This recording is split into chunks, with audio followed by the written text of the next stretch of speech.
The crimson sands of Kepler 442b stretched endlessly under 3 burning suns, creating a hellscape that would kill most living beings within hours. Princess Zarathel of the Valorian Empire lay broken against a twisted metal beam, her blue blood seeping into the alien soil.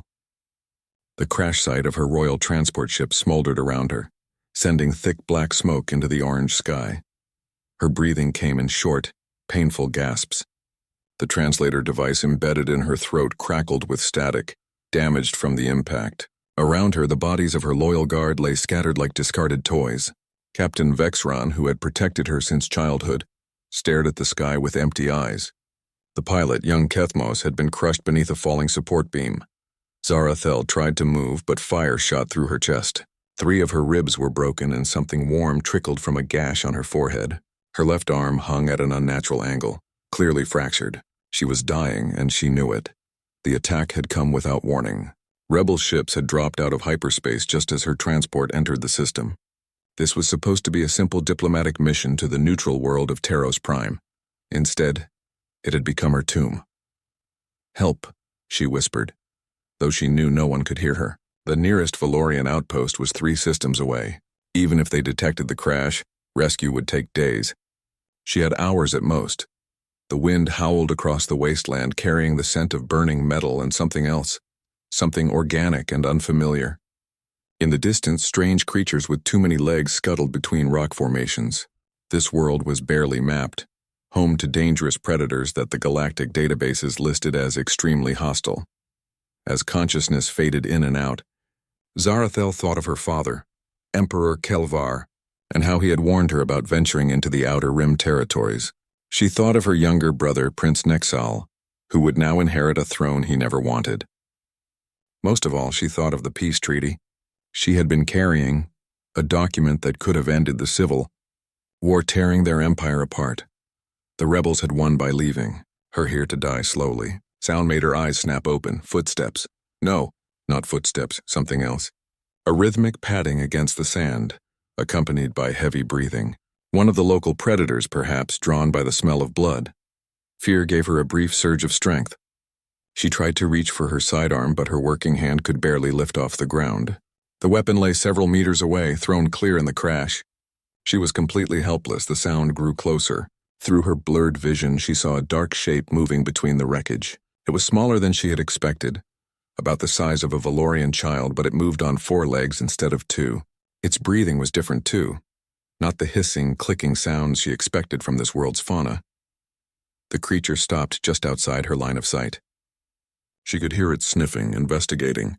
There was something almost familiar about the sound, though she couldn't place why. Her brain felt foggy from blood loss and the thin atmosphere. Then the creature appeared in her peripheral vision, and Zarathel's heart nearly stopped. It wasn't one of the local predators at all. It was unlike anything in the galactic databases. The being stood on 4 legs, covered in short golden-brown fur. Its face was elongated with a black nose and kind, dark eyes that seemed to radiate intelligence. A long tail wagged slowly behind it, and its tongue hung out slightly as it panted in the heat. But most shocking of all was what the creature wore around its neck. A collar made of Earth-standard materials with a metal tag that caught the light. Somehow, impossibly, this was a creature from the human homeworld, stranded on this deadly planet just as she was. The animal approached cautiously, sniffing the air. Its eyes never left her face, and there was something in that gaze that Zarathel had never seen in a non-sentient species. Compassion. Humans were relatively new to the galactic community, having achieved faster-than-light travel only 50 standard years ago. Most species, including her own, considered them primitive but harmless. They had a strange bond with other Earth creatures that other races found puzzling. This animal must be one of their dogs, companions they kept for reasons no one else quite understood. The dog stepped closer, whimpering softly. It seemed to understand that she was hurt and scared. Very gently, it sniffed her injured arm, then looked back at her face with those impossibly expressive eyes. "Hello?" Zarathel whispered in basic galactic, her voice barely audible. The dog's ears perked up at the sound and its tail wagged faster. She had heard stories about these Earth animals. They were said to be fiercely loyal to their human companions, capable of incredible acts of bravery and devotion. But what was one doing here, alone on this desolate world? The dog suddenly turned and trotted away, disappearing behind a piece of wreckage. Zarathel felt a crushing wave of despair. Even this small comfort was being taken from her. She was truly alone now. But then she heard something that made her hearts race. A mechanical humming, followed by human voices speaking in their native tongue. The sounds were getting closer. "Max! Max, where are you, boy?" called a voice, gruff but filled with concern. "The tracker shows he went this way," said another. "Toward that crash site." "Damn it, that dog's gonna get himself killed one of these days," the first voice muttered. But there was fondness in the tone. The golden dog, Max, reappeared at her side, tail wagging furiously. He had brought help. Somehow this earth creature had understood her need and had gone to fetch his human companions. As consciousness began to slip away again, Princess Zarathel saw figures in environmental suits approaching through the smoke and wreckage. The last thing she remembered before the darkness took her was feeling Max's warm nose gently touching her uninjured hand, as if promising that everything would be all right. Dr. Sarah Chen knelt beside the alien princess, her medical scanner painting red warnings across its display screen. The Valorian's vital signs were weak but stable for now. Internal bleeding, multiple fractures, severe dehydration, and possible concussion. It was a miracle she was still alive. "Jake, get the portable medical unit from the rover," Sarah called over her shoulder to her partner. "And bring the universal plasma substitute. Her blood chemistry is similar enough to Terran standards that it should work." Jake Morrison, chief engineer of the Human Mining Survey Team, was already moving. His weathered face showed the concern he felt. In 3 years of working the Outer Rim territories, they had never encountered anything like this. "How bad is she, Doc?" "Bad enough that she'll die without immediate intervention," Sarah replied, gently checking the princess's pupils with a small light. "But not so bad that we can't save her. Max found her just in time." The golden retriever sat patiently beside the injured alien, his intelligent eyes moving between his human companions and their unexpected patient. His tail had stopped wagging, replaced by the serious demeanor he showed when he sensed something was wrong. "Good boy, Max," Jake said, scratching behind the dog's ears as he set down the medical equipment. "How did you know she was here?" Max had been acting strange all morning, whining and pawing at the door of their temporary shelter. When they finally let him out for his usual run, he had bolted straight across the desert toward the crash site they had detected on their sensors, but hadn't planned to investigate until later. The site was outside their mining survey grid, and they had assumed it was just another piece of space debris. Sarah worked quickly, setting up an IV line to get fluids into the princess's system. The alien's physiology was different, but not drastically. So, humanoid species throughout the galaxy shared enough basic biology to make emergency medical care possible. "Tom, get on the comm," Sarah ordered. "Contact Taros Prime Station and let them know we have a survivor from that Valorian transport. They'll need to send a proper medical team." Tom Rodriguez, their communications specialist, was already working on his portable array. "Channel's open, Doc, but they're saying it'll be at least 12 hours before they can get a ship here. Maybe longer if the solar storms keep interfering with navigation." 12 hours. Sarah frowned as she injected pain medication into the IV line. The princess's condition was stabilizing, but 12 hours on this hostile planet was an eternity. The temperature would drop below freezing once the sun set, and there were predators that became active in the darkness. "We'll have to move her back to base camp," she decided. "Can't leave her out here exposed." Jake nodded but looked worried. "That's a rough ride across 30 kilometers of desert, in her condition." "It's rougher staying here," Sarah replied firmly. "Help me get her onto the medical stretcher." As they carefully lifted Princess Zarathel onto the portable stretcher, her eyes fluttered open. The pain medication was helping, but confusion clouded her gaze as she took in the unfamiliar faces around her. "Easy there," Sarah said softly, switching to basic galactic. "You're safe now. We're going to take care of you." The princess tried to speak, but only a weak rasp emerged. Her translator was clearly damaged. Sarah held up a universal communication device, waiting for it to sync with Valorian linguistic patterns. "Can you understand me now?" Sarah asked when the device chimed ready. Yes, the princess managed, her voice barely a whisper through the translator. You are. Humans? That's right, I'm Dr. Sarah Chen, and this is Jake Morrison and Tom Rodriguez. And this, she gestured to Max, who had positioned himself near the stretcher's head, is Max. He's the one who found you. Princess Zarathel's eyes focused on the dog with something approaching wonder. He brought you to me. He's good at finding people who need help, Jake said with pride. Saved my life once when I fell into a ravine on Europa Station. Dogs have a sense about these things.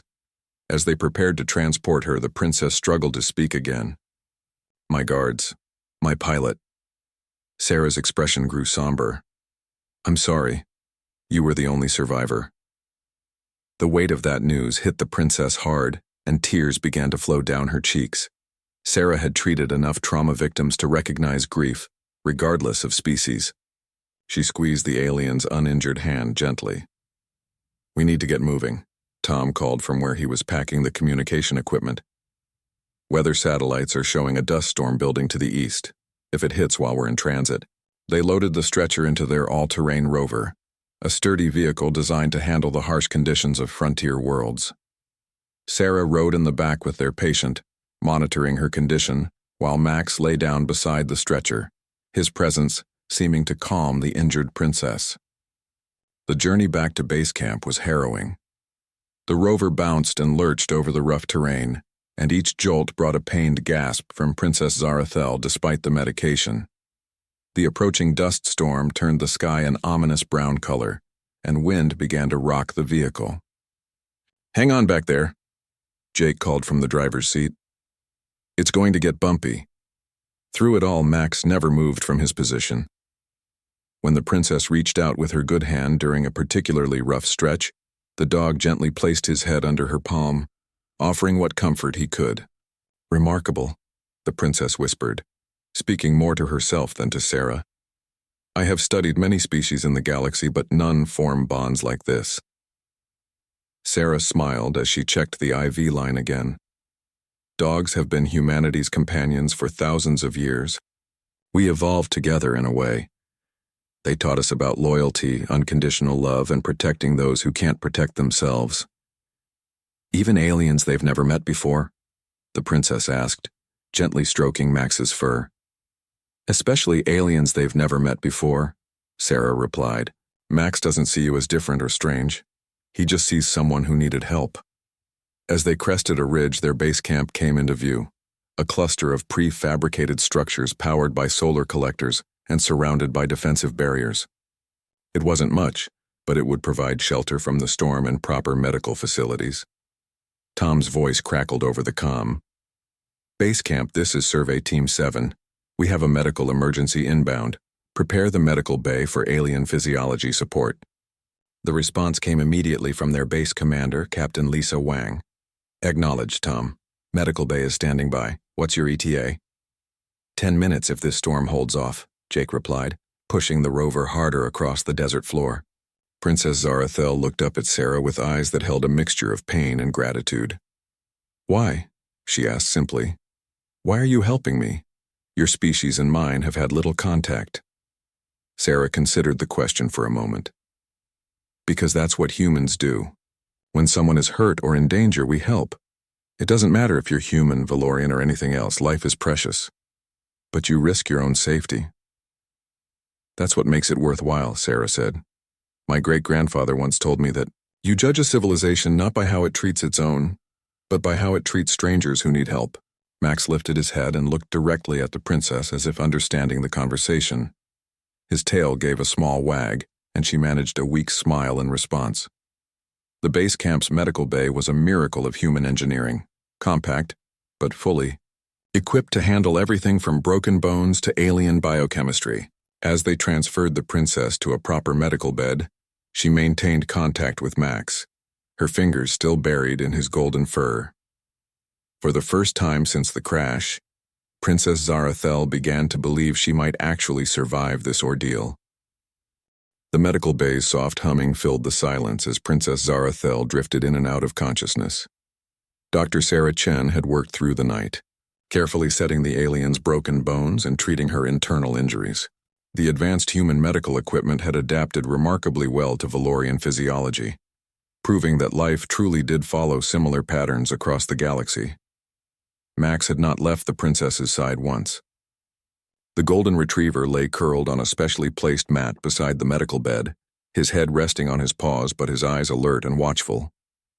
Every few minutes he would lift his head to check on the patient, a behavior that amazed the human medical team. "Temperature's stabilizing," Sarah murmured, checking the readings on her scanner. "Blood pressure is coming up to normal ranges. I think we're past the critical phase." Captain Lisa Wang entered the medical bay carrying a steaming cup of coffee and wearing the expression of someone who had been up all night worrying. "How is she, Doc?" "She'll live," Sarah replied with satisfaction. "Her people are tougher than they look. Those broken ribs could have punctured vital organs, but Valorian bone structure is apparently more flexible than human. What saved her life was that dog finding her when he did." Both women looked down at Max, who had somehow sensed he was being discussed and looked back at them with his intelligent brown eyes. "I've been thinking about that," Lisa said. "We detected that crash site 12 hours before Max led us to it. The thermal readings showed the wreckage was cooling rapidly. If we had followed standard protocol and investigated in the morning, she would have been dead," Sarah finished grimly. Max knew. Somehow he knew. A soft groan drew their attention back to the patient. Princess Zarathel's eyes opened slowly, clearer than they had been since the rescue. The pain medication was helping, but more importantly, her body was healing. "How do you feel?" Sarah asked, switching on the translation device.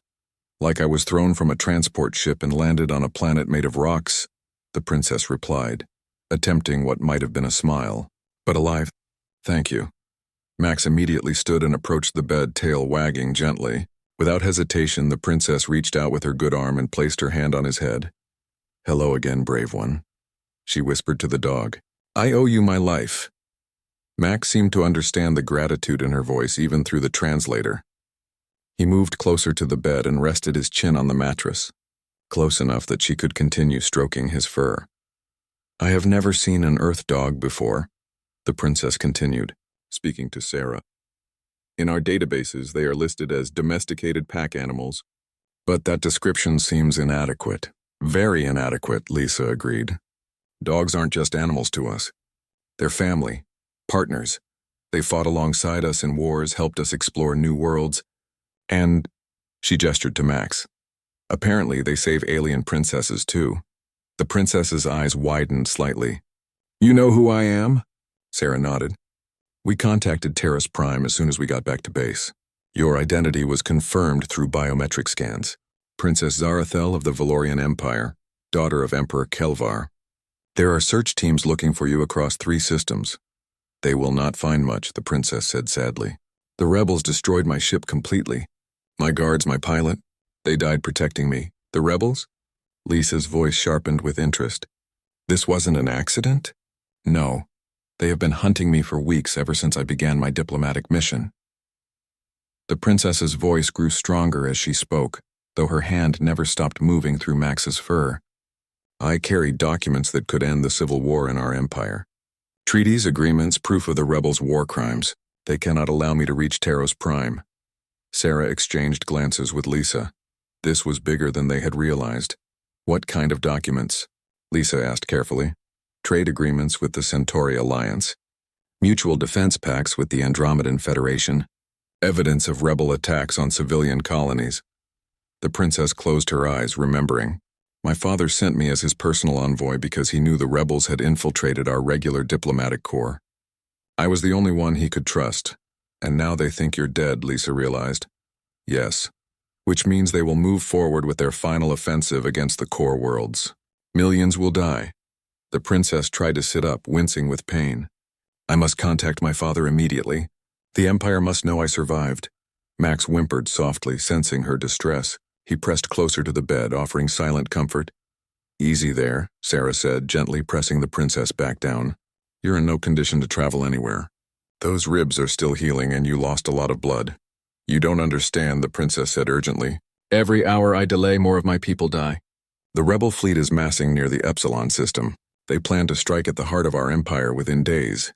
Tom Rodriguez appeared in the doorway, tablet in hand and excitement on his face. Captain, I've got good news. Taros Prime just responded to our diplomatic request. They're sending a fast courier ship with a full medical team. ETA is 8 hours. 8 hours might be too late, the princess said desperately. Can you contact my father directly? Your human communication arrays are said to be very advanced. Tom shook his head. Not from here, princess. We're a mining survey team, not a diplomatic mission. Our comms are designed for local system communication, not inter-system diplomatic channels. The princess closed her eyes in frustration, and Max sensed her emotional pain as clearly as he had her physical injuries. The dog made a soft sound and nuzzled her hand more insistently. There might be another way, Lisa said thoughtfully. The Valorian embassy on Taros Prime has diplomatic quantum communication with your homeworld. If we can get you there alive, I'll make it, the princess said with determination. I have to. Sarah checked her readings again. I can keep you stable for the trip, but it won't be comfortable. And there's still the question of how those rebels found you in the first place. What if they're watching Taros Prime? That's a risk we'll have to take, the princess replied. My duty to my people comes before my personal safety. Max seemed to sense the gravity of the conversation. He sat up straighter, his expression alert and protective. It was clear that he had appointed himself the princess's guardian, just as his ancestors had guarded human settlements thousands of years ago. You know, Sarah said, observing the interaction between the dog and the alien, Max seems to have adopted you. Adopted? The princess asked, unfamiliar with the term. Made you part of his pack, Lisa explained. Dogs form emotional bonds with beings they care about. Once you're in a dog's pack, they'll protect you with their lives. The princess looked down at Max with wonder. But I am not human. I am not even from his world. Doesn't matter to him, Sarah said. You needed help, he found you help. Now you're part of his family. That's how dogs work. As if to demonstrate, Max carefully placed his paw on the bed near the princess's arm, a gesture of both comfort and protection. In my culture, the princess said softly, we have legends of creatures called soul guardians, beings who appear when hope seems lost and guide you to safety. I thought they were myths. Maybe they're not myths, Tom suggested. Maybe they're just dogs. Outside, the dust storm that had threatened them during the rescue began to subside. Through the small window of the medical bay, the alien landscape looked harsh and unforgiving, but inside, surrounded by humans who had risked their lives to save her and a dog who had appointed himself her protector, Princess Zarathel felt something she hadn't experienced since her ship was attacked. Hope. Tom Rodriguez's face went pale as he stared at his communication array display. The readings couldn't be right, but he had checked them 3 times. His hands trembled slightly as he reached for the emergency comm button. Captain Wang to the comm station immediately. His voice crackled over the base intercom. We have a problem. In the medical bay, Princess Zarathel was sitting up carefully, Max still pressed against her side like a furry guardian. Dr. Chen was helping her practice walking short distances when Lisa rushed in. What's the situation, Tom? Lisa called out as she passed through.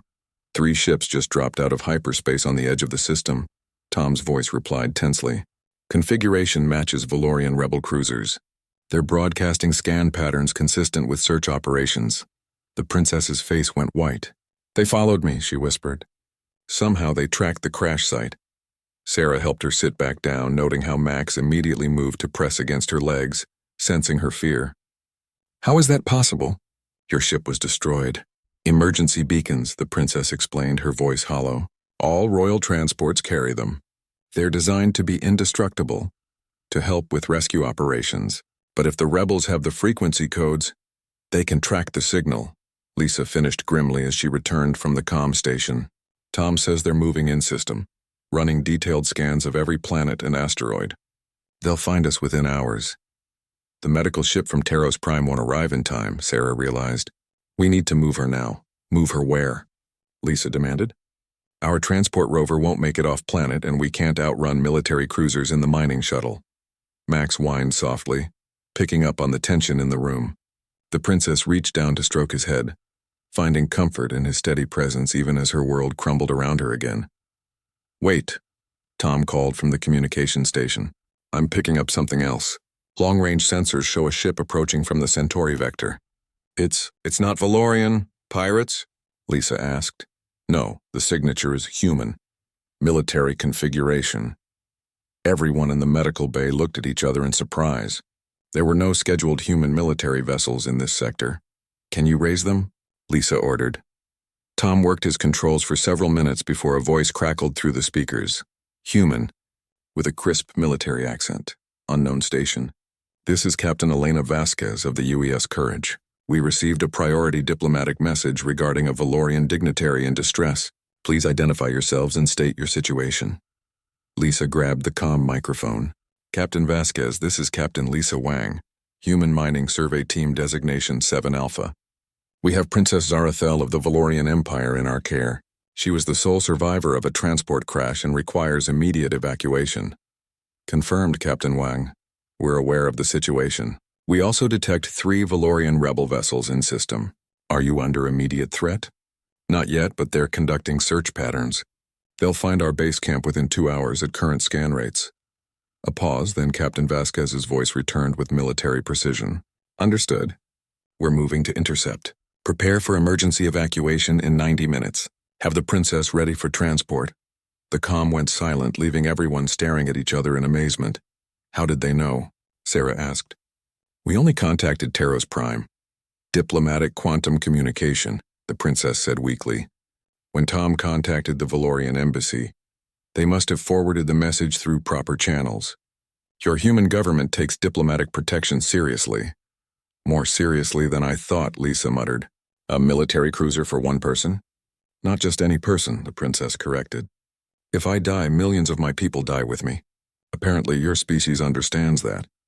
Max seemed to sense that something important was happening. He stood up and moved to the small window, looking out at the alien landscape with alert attention.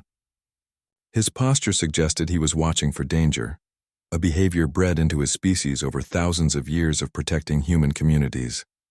Smart dog, Tom observed. He knows something's coming. Sarah was busy packing medical supplies for transport. How are you feeling, Princess? Can you handle another rough ride? I have no choice, she replied, struggling to stand. Max immediately moved to support her, letting her lean against his strong shoulders. But I fear this brave creature will be left behind. Surely your military ship cannot accommodate. Oh, Max is coming with us, Lisa said firmly. No way we're leaving him here after everything he's done. Besides, he's appointed himself your bodyguard. Dogs take that job seriously. As if understanding the conversation, Max's tail wagged once, though his eyes remained alert and watchful. Tom's voice suddenly rang out with alarm. Captain, the rebel ships have changed course. They're moving directly toward our position. Someone must have triangulated our comm signal. How long? Lisa demanded. 40 minutes, maybe less. Damn it. Lisa grabbed the emergency supply packs from storage lockers. Everyone gear up for emergency evacuation. Sarah, can the princess travel? She'll have to, Sarah replied, helping the princess into an environmental suit modified for Valorian physiology. The alternative is being captured by rebels who want her dead. Max watched the frantic preparations with intelligent eyes. When Jake appeared with a special environmental suit designed for dogs, the golden retriever actually seemed to recognize what it was for and stood still while Jake fitted it around his body. Good boy, Jake said, checking the suit's seals. Never thought I'd be suiting up a dog for a space rescue. But there's a first time for everything. Princess Zarathel looked around at the humans rushing to save her life, putting themselves in danger for someone they had barely known for a day. I don't understand, she said to Sarah. Why does your species do this? Risk so much for strangers? Sarah paused in her packing to look at the alien princess. Because that's what good people do. Human, Valorian, or otherwise. We protect those who can't protect themselves. But the rebels will remember this. Your people could face retaliation. Let them try, Lisa said fiercely. Humans don't abandon people who need help. And judging by the military response, our government agrees. Through the window, they could see dust clouds on the horizon, the first signs of approaching rebel ground forces. The enemy was closer than Tom had estimated. 10 minutes to human military arrival, Tom announced. 20 minutes to rebel contact. It's going to be close, Max suddenly barked once, a sharp warning sound. Everyone froze and listened. In the distance, they could hear the whine of aircraft engines approaching fast. Rebel scouts, Lisa identified. They're trying to confirm our position before the main force arrives. Everybody down, Jake ordered. dimming the base's lights. They crouched in the medical bay, listening to the aircraft pass overhead. Max pressed close to the princess, his body tense but silent. He seemed to understand the need for quiet. The aircraft passed without stopping, but everyone knew they would be back.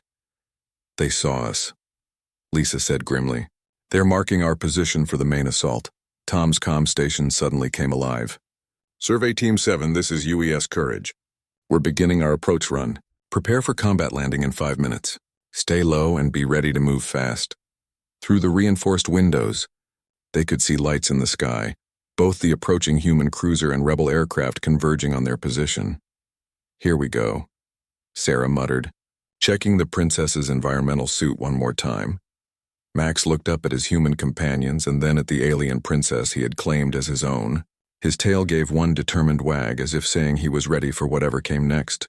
The battle for Princess Zarathel's life was about to begin. The ground shook as the UES Courage's landing thrusters scorched the desert sand just outside the mining base. The human military cruiser was a beautiful sight, sleek, angular, and bristling with defensive weapons that were already tracking the incoming rebel aircraft.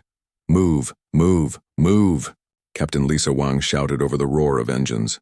Princess Zarathel stumbled as she tried to walk quickly, still weak from her injuries. Immediately, Max was at her side, letting her lean against his sturdy frame. The dog's environmental suit made him look like a small, furry astronaut, but his determination was unmistakable. "I've got her," Dr. Sarah Chen said, taking the princess's other arm. "Max, good boy, keep helping."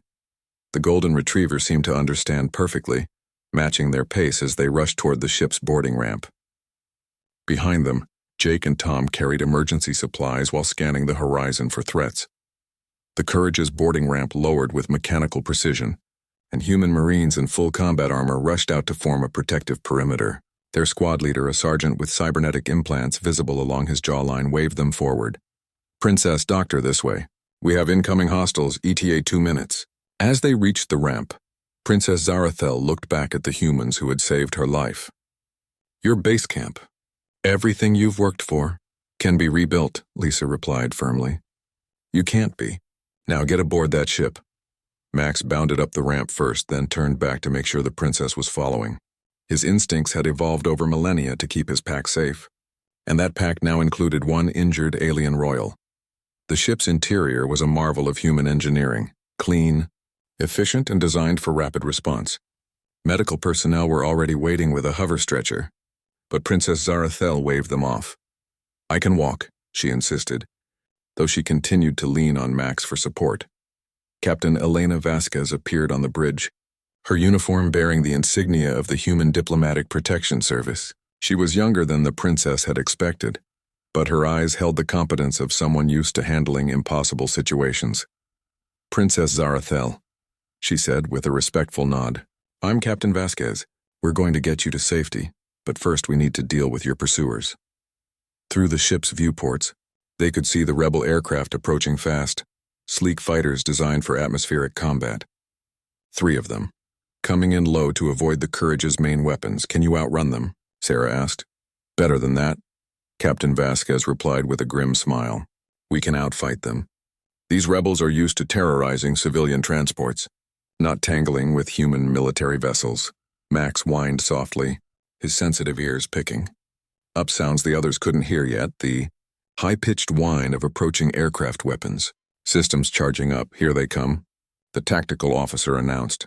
The first rebel fighter screamed overhead, firing plasma bolts that splashed harmlessly against the Courage's shields. The human ship's response was immediate and devastating. Point defense lasers tracked the fighter with inhuman precision, cutting through its hull like a blade through paper. The rebel craft exploded in a brilliant orange fireball. "One down," the weapons officer reported calmly. The remaining 2 fighters separated, trying to attack from different angles. It was a sound strategy against most targets, but they were fighting humans now. The Courage's AI-assisted targeting systems calculated firing solutions faster than any organic mind could process. Twin missile streams launched from the cruiser's wing pylons, each one guided by quantum processors that made interception nearly impossible. The rebel fighters tried to evade, but they were outmatched by technology designed to protect diplomatic missions at all costs. 2 more explosions lit up the alien sky. "Airspace clear," the tactical officer announced. Rebel ground forces are still approaching, ETA 10 minutes. Then we leave now, Captain Vasquez decided. All stations prepare for immediate departure. As the Courage lifted off, Princess Zarathel watched through a viewport as the mining base grew smaller below them. She could see vehicles approaching across the desert, rebel ground forces arriving just moments too late. Your people at the base, she asked Sarah with concern. Will they be safe? They evacuated to emergency shelters as soon as we left, Tom replied via the ship's comm system. Standard protocol when hostiles are detected. The rebels will find empty buildings. The princess felt a wave of relief, then gratitude so intense it brought tears to her eyes. These humans had saved not just her life but the lives of her people, and they had done it without hesitation. Max sensed her emotional state and pressed against her leg, offering silent comfort. She reached down to stroke his head through the environmental suit. You know, Captain Vasquez said, observing the interaction, I've served in the Diplomatic Protection Service for 8 years, rescued ambassadors from war zones, evacuated embassy staff from collapsing governments, even pulled trade negotiators out of pirate attacks. But I've never seen anything like this. Like what? The princess asked. A dog appointing himself as an alien princess's bodyguard. The captain replied with a smile. Max there has been watching every person who comes near you, evaluating them for threats. He's taken responsibility for your safety. Is that unusual behavior? For protecting humans? No. Dogs have been doing that for thousands of years. For protecting aliens they just met? That's new. But then again, dogs have always been good judges of character. If Max decided you're worth protecting, that's good enough for me. As the Courage broke free of the planet's atmosphere, the princess could see the 3 rebel cruisers in the distance. They were massive compared to the human ship, bristling with weapons and armor. Will they pursue us? She asked. Captain Vasquez checked her tactical displays. They're welcome to try. Those are older Valorian designs, heavy but slow. We're running human engines with Centauri modifications. They can't catch us. And if they try to intercept our course to Taros Prime, they'll face a very unpleasant surprise. What kind of surprise? The rest of our diplomatic protection squadron is waiting at the system's edge, the captain explained. 4 more ships like this one, plus a heavy cruiser for good measure. Your father's government requested maximum protection for this operation.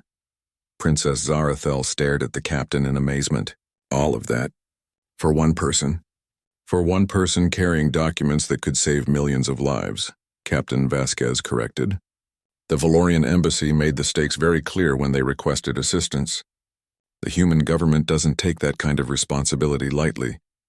Max had settled down beside the princess's chair, but his eyes remained alert, watching the humans around them. Even in this safe environment, his protective instincts remained active. Your companion seems to have adjusted well to space travel, Captain Vasquez observed.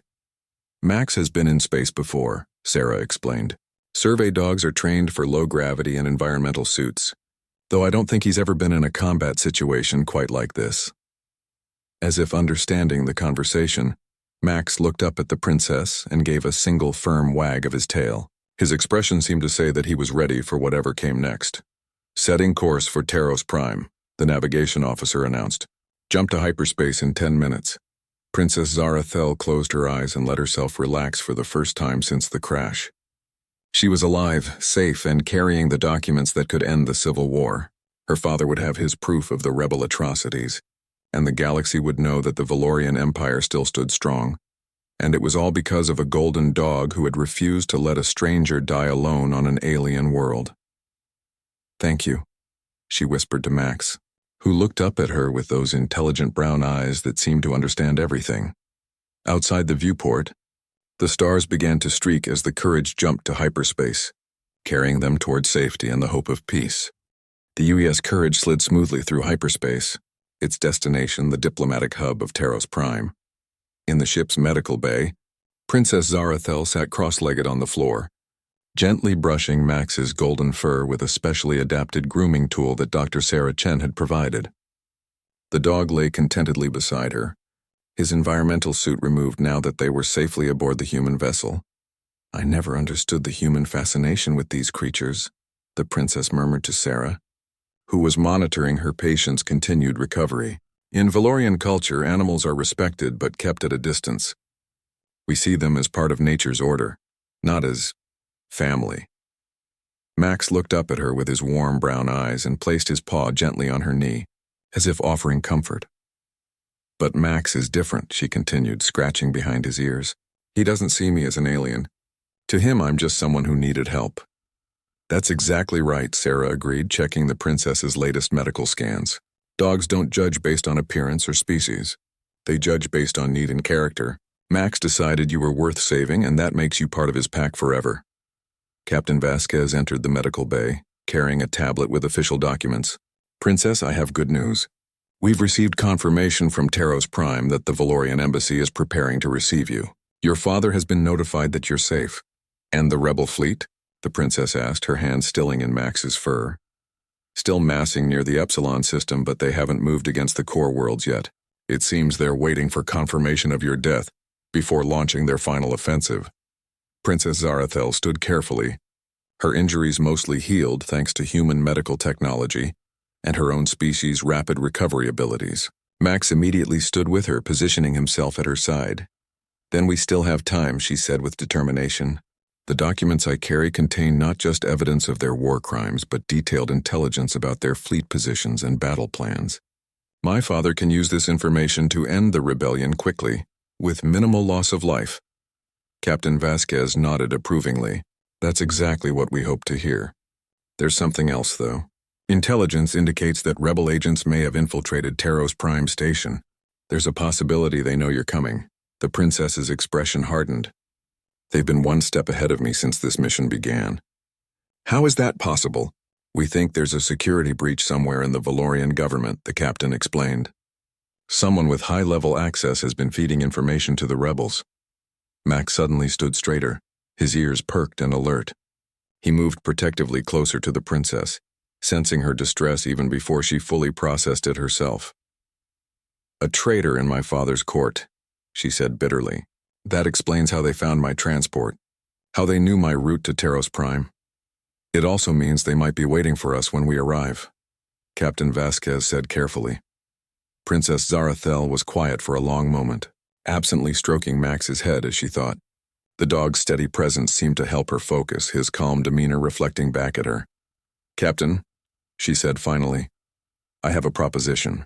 What if we don't go to the Valorian embassy at all? What do you mean? The rebels expect me to follow diplomatic protocol, to seek safety with my own people.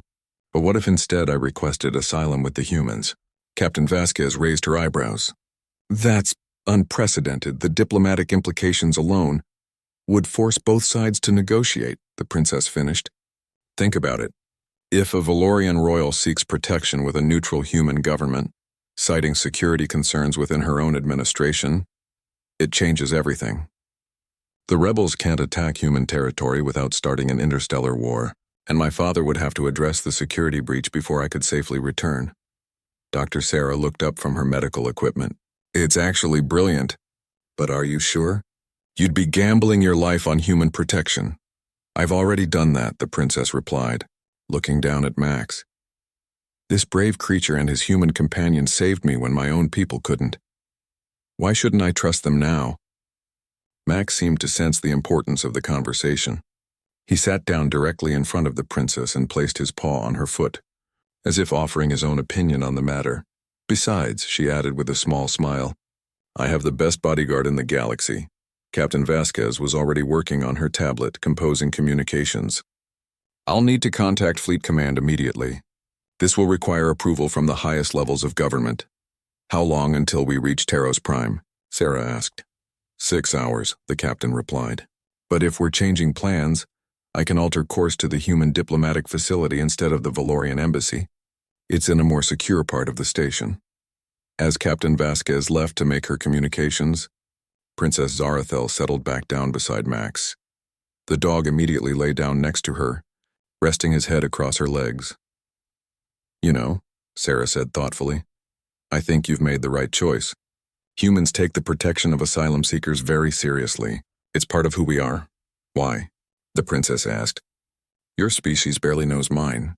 We've had limited contact, minimal trade relations. Why risk a diplomatic incident for one alien? Sarah considered the question carefully. Because it's not about politics or trade relations. It's about what's right. You're fighting to prevent a war that would kill millions. That makes you worth protecting, regardless of your species. And if protecting me causes problems for humanity, then we'll deal with those problems, Sarah said firmly. But we won't abandon someone who needs help.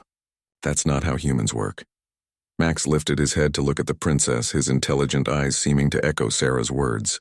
His tail wagged once, as if agreeing with the sentiment.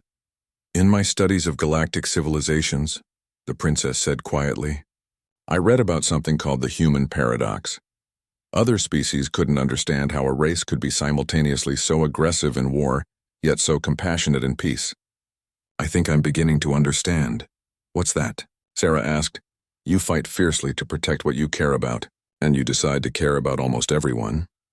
Before Sarah could respond, Captain Vasquez's voice crackled over the intercom.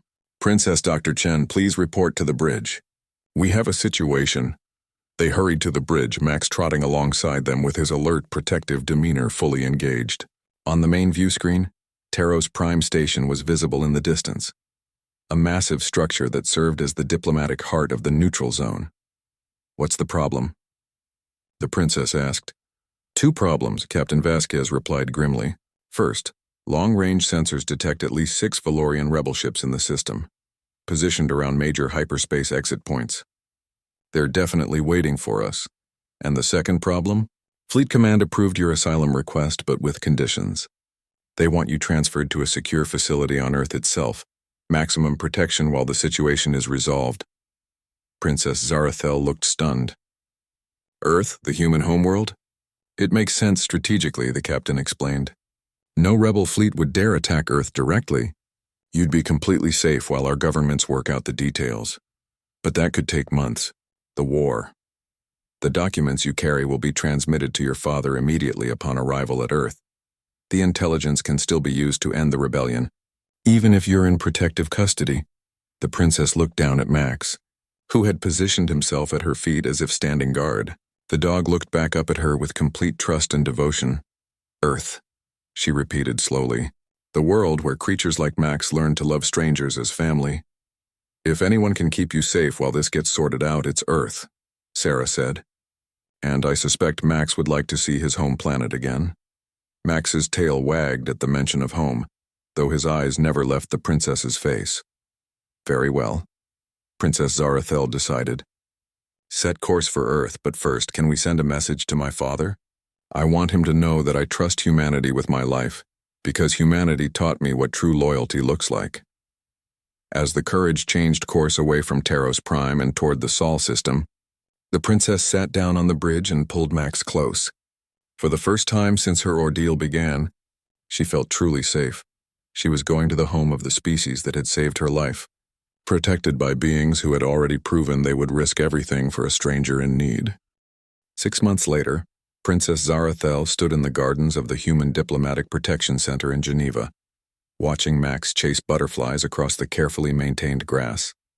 The golden retriever moved with the joy of a creature completely at home, which he was. Earth's environment agreed with him, and the princess had never seen him happier. The war was over. Her father, Emperor Kelvar, had used the intelligence documents to expose the rebel leadership and their crimes against civilian populations. The evidence had been so damning that even rebel sympathetic systems had withdrawn their support. Within 2 months, the rebellion had collapsed without the massive bloodbath that everyone had feared. The traitor in her father's court had been revealed as Admiral Vekros, her own military advisor, who had been feeding information to the rebels in exchange for promises of power in their new government. His arrest had been swift and decisive. Princess, came a familiar voice behind her. Dr. Sarah Chen approached across the grass, carrying a medical tablet and wearing civilian clothes instead of her mining survey uniform. Your latest scans look perfect. I'd say you're completely recovered. Thanks to human medicine, the princess replied with a smile. And human friendship. Sarah had requested a transfer to Earth's Diplomatic Medical Division specifically to continue treating the princess. It was an unusual arrangement, but then again, this entire situation had been unusual from the beginning. Max bounded over to them, panting happily, his fur gleaming in Earth's yellow sunlight. He immediately pressed against the princess's side, a habit he had never lost despite months of safety and comfort. Any word from your father? Sarah asked. Yes, and it's good news, the princess replied, pulling out a communication device. The Valorian Council has approved a formal alliance treaty with humanity. Full diplomatic recognition, mutual defense pacts, expanded trade agreements. They're calling it the most important interstellar accord in our empire's history. All because one human mining team couldn't leave a stranger to die, Sarah observed. All because a dog named Max decided I was worth saving, the princess corrected. Your people just followed his lead. Ambassador Jennifer Walsh approached from the main building, her expression carrying the satisfied look of someone who had just concluded successful negotiations. As Earth's lead diplomat for Valorian affairs, she had spent months working out the complex details of the princess's asylum and the resulting treaties. Princess, she called out, I have excellent news. The Valorian embassy has confirmed that your father is ready to receive you back. All security concerns have been addressed and your safety can be guaranteed. Princess Zarathel looked down at Max, who was sitting beside her with his characteristic alert expression. And my companion? Will he be allowed to return with me? Actually, that's the most interesting part, Ambassador Walsh said with a smile. Your father specifically requested that Max be granted full diplomatic immunity as your personal security advisor. Apparently, his rescue of you has become legendary throughout the Empire. They're calling him the Guardian of Hope. Max's tail wagged at the mention of his name, though he couldn't possibly understand the diplomatic implications being discussed. There's something else, the ambassador continued. The Emperor has asked the human government to establish a permanent embassy on Valoria Prime. He wants to formalize the friendship that began with your rescue. And the human response? The princess asked. We've agreed with one condition, Ambassador Walsh replied. We want to establish an exchange program for diplomatic protection animals. It seems that several other species have heard about Max's actions and are interested in learning more about human-animal partnerships. Sarah laughed. You're going to teach aliens about dogs? Why not? The ambassador shrugged. If a golden retriever can prevent an interstellar war, maybe other species could benefit from that kind of loyalty and intuition. Captain Vasquez appeared from the building, now wearing the dress uniform of the Human Diplomatic Protection Service. She had been assigned as the princess's permanent security liaison, a position that had turned into a genuine friendship. Princess, the transport is ready whenever you want to leave, she announced. Your father's ship arrived in orbit this morning. Princess Zarathel looked around at the humans who had become her friends, then down at Max, who had become something more precious than any title or treasure, a true companion who had chosen her as family. Before I go, she said, I want to say something that needs to be said. She activated a recording device, switching to formal diplomatic mode. I am Princess Zarathel of the Valorian Empire, daughter of Emperor Kelvar, and heir to the throne of 17 star systems. 6 months ago, I was left to die on a hostile world, abandoned by fate and circumstance. I was saved by a creature who knew nothing of my rank or importance, who acted purely from instinct and compassion.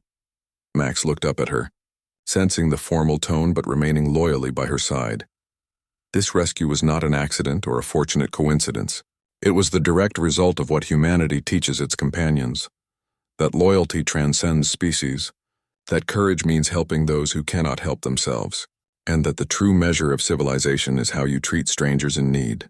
She paused, looking at each of her human friends. Let this record show that humanity saved not just my life, but the lives of millions of my people. They asked for nothing in return, expected no reward, and offered their protection even when it meant diplomatic complications and personal risk. This is the character of the human species, and it is why they will always have the friendship and alliance of the Valorian Empire. She ended the recording and smiled at the group around her. That will be broadcast throughout our empire and to every member of the Galactic Council. Humanity deserves recognition for what you've done. We didn't do anything special, Sarah protested. We just helped someone who needed help. Exactly, the princess replied. You see it as normal, which is what makes it extraordinary. As they walked toward the transport that would take her to the orbital station, Max trotted beside the princess with his characteristic devotion. The golden retriever had no understanding of the political implications of what had happened, no concept of the treaties and alliances that would reshape galactic politics. He only knew that he had found someone who needed protection, and he would continue providing it for as long as she needed him. At the transport ramp, Princess Zarathel turned for one last look at Earth, the blue-green world that had given her sanctuary and shown her a new definition of loyalty. "Thank you," she said, simply to her human friends. "Take care of our boy Max," Captain Vasquez replied, scratching the dog behind the ears. "And remember, you're always welcome on Earth." As the transport lifted off toward the stars, carrying an alien princess and her canine guardian back to their new home among the stars, the humans below knew they had witnessed something unprecedented in galactic history. A golden retriever had saved a princess, prevented a war, and forged an alliance between species.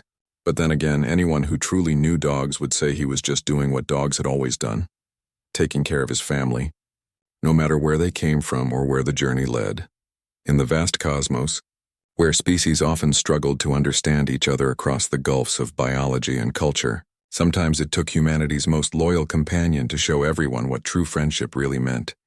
The stars awaited, and Max was ready for whatever adventures lay ahead, as long as his princess was by his side.